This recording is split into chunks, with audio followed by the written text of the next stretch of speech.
आहे magnetisation curve असेल किंवा हिस्टेरिसिस लूप असेल किंवा बीएच कर्व असेल, हे तिन्ही पण जे नेम्स आहेत ते सेम कर्व साठी आपण इंडिकेट करतो. आता हा जो बीएच कर्व आहे किंवा हिस्टेरिसिस लूप आहे, तर हा काय आहे तर बी मीन्स व्हॉट, बीएच कर्व का म्हणत असतो तर बी म्हणजे काय आहे तर मॅग्नेटिक फोर्स किंवा मॅग्नेटिक फील्ड स्ट्रेंथ आहे, सॉरी एच. आणि बी म्हणजे काय मॅग्नेटिक फ्लक्स डेन्सिटी आहे, जी बी ने इंडिकेट केली जाते. आणि कॅपिटल एच जो आहे दॅट इज मॅग्नेटिक फोर्स और मॅग्नेटिक फील्ड स्ट्रेंथ, असं पण त्या ठिकाणी म्हणू शकतो आपण. त्याच्यानंतर जी डायग्राम आहे, आता ही डायग्राम आपल्या नोट्स मध्ये आहे, त्याच्या व्यतिरिक्त मी दुसरी डायग्राम शेअर करतोय. या डायग्राम मध्ये तुम्हाला जरा व्यवस्थित समजेल. ठीक आहे, डायग्राम स्क्रीन वरती सर्वांना दिसत असेल. आता याच्यामध्ये तुम्ही बघू शकता की जसं आपलं क्वाड्रंट असतात, फर्स्ट क्वाड्रंट, सेकंड क्वाड्रंट, जसा एक्स आणि वाय ऍक्सिस असतो त्याचप्रमाणे इथे दिलेले आहे पहा. तर इथं जर आपण सेंट्रल पॉइंट ओ म्हटलं, ठीक आहे, दिस इज ओ पॉइंट, तर या ठिकाणी हा जो पार्ट आहे तो मॅग्नेटिक फोर्सचा पॉझिटिव्ह पार्ट आहे, तो जो एच ने इंडिकेट केलेला आहे. वाय ऍक्सिस वरती इथं जो इंडिकेट केलेला आहे आपण दॅट इज बी, ही आहे ती फ्लक्स डेन्सिटी आहे. त्याच्यानंतर हा जो आहे तो negative part of H, magnetic force in opposite direction. आणि तसंच इथं जे वाय ऍक्सिसचा मायनस बी जो आहे that is flux density in opposite direction. असे 4 पार्ट त्या ठिकाणी पडतात. जसे 4 क्वाड्रंट ऑपरेशन्स असतात तसेच इथं पण 4 क्वाड्रंट्स त्या ठिकाणी आहेत. आता सुरुवातीला काय कशा प्रकारे वर्किंग होतं ते पाहायचंय आपल्याला. ठीक आहे, आता इथं जर आपण ओ कन्सिडर केलं that is O point initially किंवा 0 पॉइंट तुम्ही म्हणू शकता. तर सुरुवातीला ज्यावेळेस आता हा जो कर्व आहे हा फेरोमॅग्नेटिक मटेरियलचा आहे. फेरोमॅग्नेटिक मटेरियल कोणते कोणते आहेत तर कोबाल्ट आहे, त्याच्यानंतर आयर्न आहे, सिलिकॉन स्टील आहे. These are the ferromagnetic materials which are strongly magnetize. ते कसे मॅग्नेटाइज होतात, स्ट्रॉंगली मॅग्नेटाइज होतात. आयर्न जर घेतला तर आयर्न आपल्याला माहिती आहे की स्ट्रॉंगली मॅग्नेटाइज होतं. ज्यावेळेस मॅग्नेटाइज होतं, समजा आयर्न मटेरियल मॅग्नेटाइज झालेलं आहे, त्यावेळेस काय होतं, इनिशियल जो ग्राफ आहे तो कसा त्या ठिकाणी होतो, जर आपण मॅग्नेटिक फोर्स इन्क्रीज केला म्हणजे हा एच इन्क्रीज केला, सुरुवातीला मॅग्नेटिक फोर्स जर वाढवला तर त्या ठिकाणी काय होणार आहे, फ्लक्स डेन्सिटी जी आहे जी बी ने इंडिकेट केलेली आहे ती फ्लक्स डेन्सिटी पण काय होते, इन्क्रीज होते.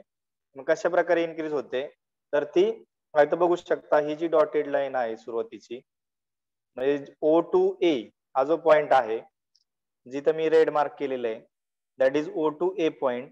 आता हा जो पॉइंट आहे तो म्हणजे काय आहे तर H increases maximum, sorry, flux density also increases. कुठपर्यंत, ए पॉइंट पर्यंत, म्हणजे 0 पासून ए पर्यंत काय होते, हा जो कर्व आहे तो इन्क्रीज होत चाललाय. जसं आपण फोर्स इन्क्रीज करेल, मॅग्नेटिक फोर्स इन्क्रीज करेल, तसं फ्लक्स डेन्सिटी पण काय होते, इन्क्रीज होते. पण at point A that is B is maximum, that is flux density is maximum. त्याच्या पुढे मात्र फ्लक्स डेन्सिटी इन्क्रीज होत नाही. आपण कितीही याची व्हॅल्यू वाढवली तरी पण त्या ए पॉइंटच्या पुढं, हा जो ए पॉइंट इथं आपण पाहतोय, ए पॉइंटच्या पुढं फ्लक्स डेन्सिटी इन्क्रीज होत नाही. त्यामुळे तिथं काय, तो जो पॉइंट आहे त्या पॉइंटला जी काय फ्लक्स डेन्सिटी त्या ठिकाणी असणार आहे that is maximum flux density and indicated by plus B max. इथं वरती इंडिकेट केलेलं आहे, तुम्हाला दिसत असेल बी मॅक्स. तर त्याच्या पुढे फ्लक्स डेन्सिटी इन्क्रीज होत नाही, त्याच पॉइंटला मग आपण काय म्हणू शकतो की सॅच्युरेशन झालं. ही सॅच्युरेशन पॉइंट त्या ठिकाणी म्हटलेलं आहे, तो सॅच्युरेशन पॉइंट आहे ए. आता मग इन्क्रीज फ्लक्स डेन्सिटी तर इन्क्रीज होत नाही, फ्लक्स डेन्सिटी इन्क्रीज होत नाही, मग काय करणार तुम्ही की परत एकदा मग तुम्हाला चेंजेस त्या ठिकाणी करावे लागतील. मग तुम्ही इन्क्रीज होत नाही मग काय करणार, स्लाइटली एच ची व्हॅल्यू डिक्रीज करणार, मॅग्नेटिक फोर्स जो आहे तो डिक्रीज करणार. पण जी काय फ्लक्स डेन्सिटी आहे ती आहे तो पाथ त्या ठिकाणी चूज करत नाही. मग ज्या पाथनी ती इन्क्रीज झालेली आहे त्याच पाथनी ती रिटर्न यायला पाहिजे, बरोबर. तर त्या पाथनी ती रिटर्न येत नाही. फ्लक्स डेन्सिटी किंवा बीएच कर्व जो आहे तो नवीन पाथ त्या ठिकाणी चूज करतात. तर तो कोणता पाथ आहे, इथं तुम्ही बघू शकता. हा जो पाथ दिलेला आहे जिथं प्लस बी आर रिटेंटिव्हिटी लिहिलेलं आहे, ठीक आहे.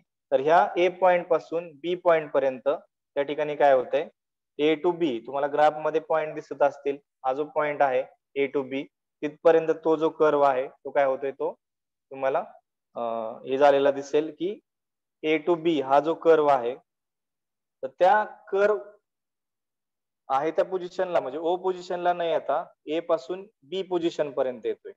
म्हणजे ज्या ठिकाणी बी पोझिशन आपला जो कर्व तो गाठणार आहे at B point the flux density is B R that is रिटेंटिव्हिटी.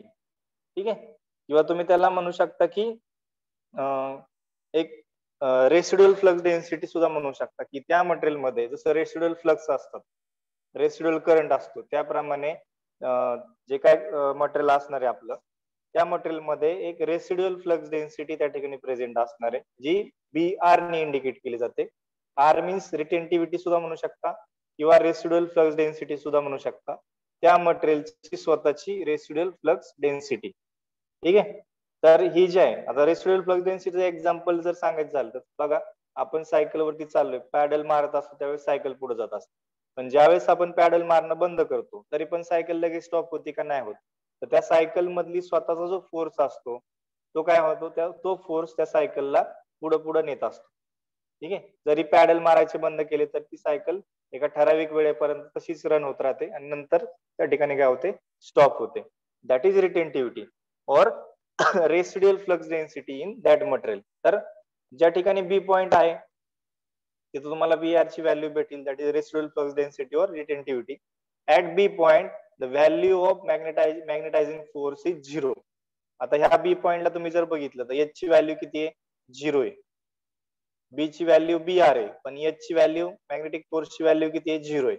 मग आता पुढची जी स्टेप असणार आहे दॅट इज आपल्याला काय करायचंय, बी आर 0 करायचं आहे आणि त्या बी आर 0 झाल्यानंतर एच ची व्हॅल्यू आपल्याला त्या ठिकाणी भेटते. आता सायकल आपली रन होते पॅडल बंद केल्यानंतर, परंतु एक ठराविक वेळेनंतर सायकल काय होणार आहे, स्टॉप होणार आहे. आपण जर पॅडल मारले नाहीत सायकल काय होणार आहे, स्टॉप होणार आहे. मग तो जो पॉइंट असणार आहे स्टॉप पॉइंट तो आहे C. At C point the residual flux density becomes 0. एका ठराविक वेळेनंतर रेसिड्युअल फ्लक्स डेन्सिटी काय होते, 0 होते आणि त्यावेळेस मात्र त्या ठिकाणी एक आपल्याला मॅग्नेटायझेशन फोर्स भेटतो. It is in opposite direction, that is magnetising force in opposite direction indicated by -HC. ठीक आहे, तर दॅट इज कोएर्सिव्ह फोर्स. ठीक आहे, किंवा कोएर्सिव्हिटी म्हणतात त्याला. -HC इंडिकेट्स कोएर्सिव्ह फोर्स जो अपोजिट डायरेक्शनने असणार आहे. ठीक आहे, त्याची डायरेक्शन कशी असेल, आपला फ्लक्स इथं एच ची डायरेक्शन मी दिलेली आहे, या डायरेक्शनने समजा आपण इंडिकेट केला तर हा जो फोर्स असणार आहे तो अपोजिट डायरेक्शनने असणार आहे. त्याच्यामुळे तो काय होणार आहे, आपण मायनसने इंडिकेट केलेला आहे. And -HC means it is coercive force. ठीक आहे, ऍट पॉइंट सी. आता सी बी आर ला बघितलं, बी पॉइंटला बघितलं फ्लक्स डेन्सिटी किती आहे, बी आर आपल्याला भेटलेली आहे आणि जो काय मॅग्नेटायझिंग फोर्स आहे एच ची व्हॅल्यू 0 आहे. पण at C point the flux density is 0 and H is equal to -HC that is coercive force. आता हे झालं एक कम्प्लीट, हाफ सायकल कम्प्लीट झाली. हाफ सायकल कम्प्लीट झाल्यानंतर पुढे जर आपण पाहिलं तर सी च्या पुढे काय होतंय, जे आतापर्यंत झालेलं आहे तेच या ठिकाणी काय होते, अपोजिट डायरेक्शन होते. परत आपण काय करणार आहे आफ्टर सी, की हा जो पॉइंट आहे मॅग्नेटायझिंग फोर्स आहे तो अपोजिट डायरेक्शनने इन्क्रीज करणार आहे. HC increases in opposite direction. ठीक आहे, आता हा अपोजिट डायरेक्शन इंडिकेट केल्यानंतर पुढे काय होतंय की अप टू एफ, हा सी पासून एफ काय तर निगेटिव्ह मधला सॅच्युरेशन पॉइंट आहे. Saturation in opposite direction. आता at point F flux density किती असणार आहे, -B मॅक्स. ठीक आहे, इथं पॉझिटिव्ह मध्ये आपण बघितलं होतं +B मॅक्स तुम्हाला इथं दिसते. ठीक आहे, पण इथं निगेटिव्ह मध्ये काय आहे, -B मॅक्स आहे कारण the force is in opposite direction. At point F point is the saturation point in opposite direction. F point पर्यंत आपण त्या ठिकाणी इन्क्रीज करू शकतो, त्यावेळेस फ्लक्स डेन्सिटी इन्क्रीज होईल एफ पर्यंत. आफ्टर आपण एफ पेक्षा पुढे जर त्या ठिकाणी इन्क्रीज करत गेलो निगेटिव्ह मॅग्नेटायझिंग फोर्स, तरी पण जी काय फ्लक्स डेन्सिटी आहे ती इन्क्रीज होत नाही. त्या ठिकाणी सॅच्युरेशन होतं. जसं पॉझिटिव्ह मध्ये आपण बघितलं तसं इथं निगेटिव्ह मध्ये सॅच्युरेशन होतं. आणि at point F the flux density is equal to minus B max, ही जी निगेटिव्ह मध्ये फ्लक्स डेन्सिटी आपल्याला पाहायला भेटते. आणि फोर्स पण कसा आहे, in opposite direction. After B point नंतर काय करतोय आपण, जसं इथं केलं की जी काय निगेटिव्ह फोर्स होता तो आपण काय करतोय, डिक्रीज करतोय. निगेटिव्ह फोर्स डिक्रीज केला, जी काय कोएर्सिव्ह फोर्स होता तो ई पॉइंटला काय होणार आहे, झिरो होऊन जाणार आहे. ठीक आहे. At point E the negative force, negative magnetizing force और magnetizing force in opposite direction is equal to zero. जी काय मायनस एच ची व्हॅल्यू, एच सी ची व्हॅल्यू होती ती काय होणार आहे या ठिकाणी, झिरो होणार आहे.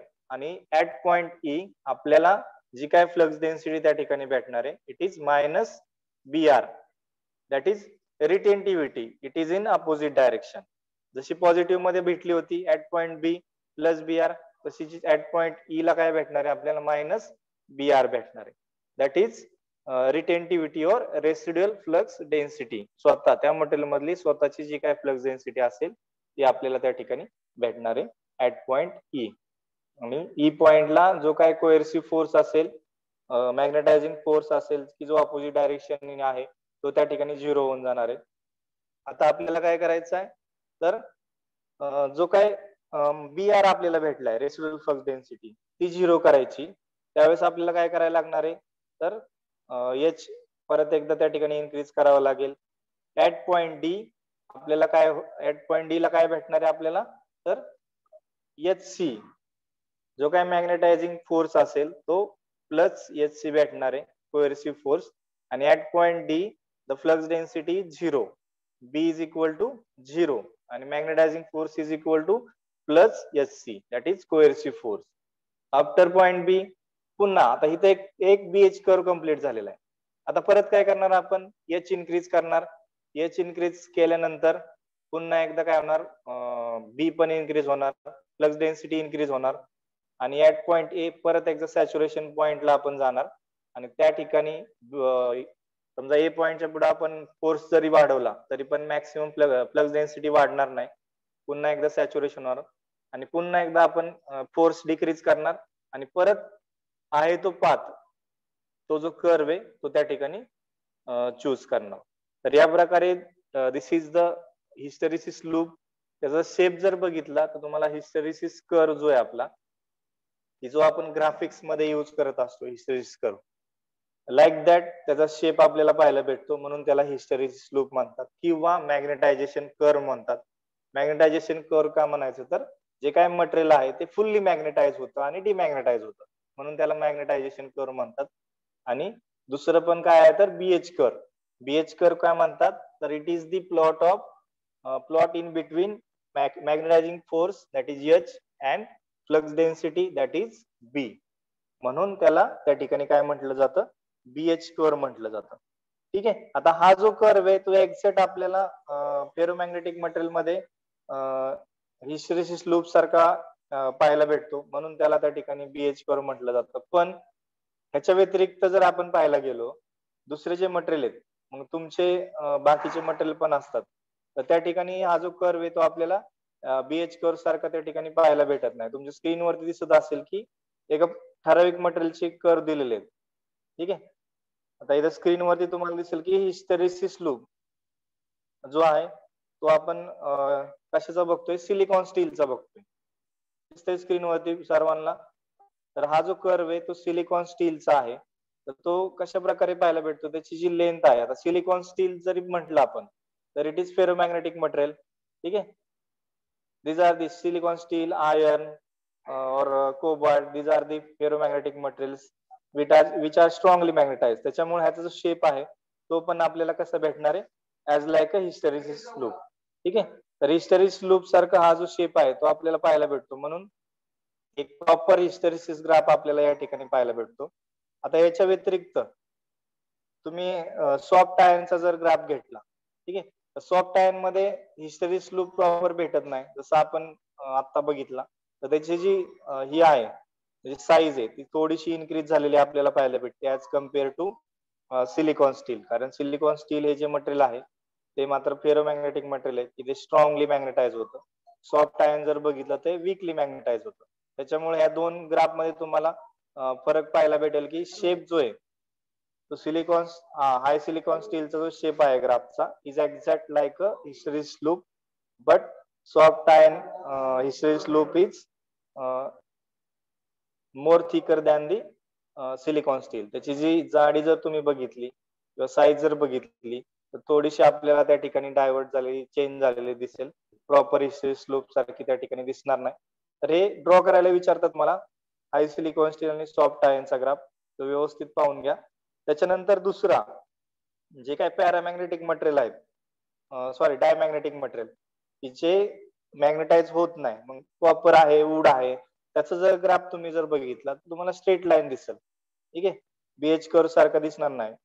एच इन्क्रीज केला बी इन्क्रीज होणार, परत एच झिरो केला बी झिरो होणार. इकडे निगेटिव्ह मध्ये पण सेम तसंच.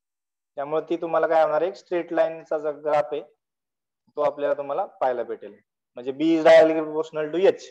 एच वाढवला की बी वाढणार. सॅच्युरेशन नाही, काय नाही, कारण त्याचं मॅग्नेटायझेशन होत नाही. सॅच्युरेशन कुठून होणार? तर अशा प्रकारे हा जो बीएच कर्व आहे तो आपल्याला त्या ठिकाणी पाहायला भेटतो. इन कॉपर अँड वूड हे ओळखता आलं पाहिजे. कॉपर आणि वूडचा जो ग्राफ आहे तो कशा प्रकारचा आहे. ठीक आहे, याच्या अगोदरचा जो बघितला आपण तो आहे आपला सॉफ्ट आयन. सगळं काही सांगत बसत नाही मी. Hysteresis loop for soft iron and high silicon steel. तर हे तुम्हाला ओळखता आलं पाहिजे. त्याच्यानंतर मॅग्नेट स्ट्रिक्शन बघितलं होतं आपण की it is the change in dimension of ferromagnetic material when it is magnetize. जे फेरोमॅग्नेटिक मटेरियल आहे ते जर मॅग्नेटाइज झालं तर त्या ठिकाणी काय होतं, त्याचे डायमेन्शन चेंज होतात. That is magneto striction. हे ऑलरेडी आपण पाहिलेलं आहे. ठीक आहे, तर हे आज जे बघितलं आपण हिस्टेरिसिस लूप तो कशा प्रकारे त्या ठिकाणी ड्रॉ करायचा आहे. ठीक आहे, आणि अशा प्रकारे तुम्हाला क्वेश्चन विचारले जातात. हाय सिलिकॉन स्टीलचा ग्राफ, सॉफ्ट आयनचा ग्राफ, वूडचा ग्राफ जो आता मी तुम्हाला शो केला. ठीक आहे, त्याच्यानंतर नेक्स्ट पॉइंट आहे किंवा नेक्स्ट क्वेश्चन म्हणू शकता तुम्ही, the material use for making magnetic core and fuse element. Magnetic core बनवण्यासाठी तुम्ही कोणतं कोणतं मटेरियल वापरू शकता. तर त्या ठिकाणी जे काय फेरोमॅग्नेटिक मटेरियल आहे that is iron, cobalt, nickel, silicon steel, CRGO आणि एचआरजीओ. सीआरजीओ आणि एचआरजीओ आपल्याला पाहिजे, तो नेक्स्ट पॉइंट आहे. तर ते मटेरियल आयर्न पासूनच बनवले जातात. ठीक आहे, तर हे जे मटेरियल आहेत ते तुम्ही मॅग्नेटिक कोर बनवण्यासाठी त्या ठिकाणी यूज केले जातात. म्हणजे ट्रान्सफॉर्मर कोर आहे, नंतर मोटर आहे, मोटरची कोर आहे ज्याच्यावरती वाइंडिंग वाउंड केलेले असतात. These are the course. तुम्ही ट्रान्सफॉर्मर स्ट्रक्चर पाहिलं असेल तर ती जी ट्रान्सफॉर्मरची जी काय आतमधली बॉडी असते ज्याच्यावरती वाइंडिंग वाउंड केलेले असतात प्रायमरी आणि सेकंडरी, तर ती जी कोर आहे ती कशापासून बनलेली असते तर मॅग्नेटिक मटेरियल पासून. त्याच्यानंतर फ्यूज इलेमेंट. मग फ्यूज मध्ये कोणतं कोणतं मटेरियल वापरलं जातं आपण पाहिलेले ऑलरेडी. टीन आहे, लीड वायर आहे, टीन कॉपर वायर आहे, नंतर सिल्वर वायर आहे. तर हे जे ह्या ज्या वायर्स आहेत त्या आपण फ्यूज मध्ये यूज करत असतो. तर हा एक अशा प्रकारे एक छोटासा क्वेश्चन तुम्हाला विचारला जाईल. ठीक आहे,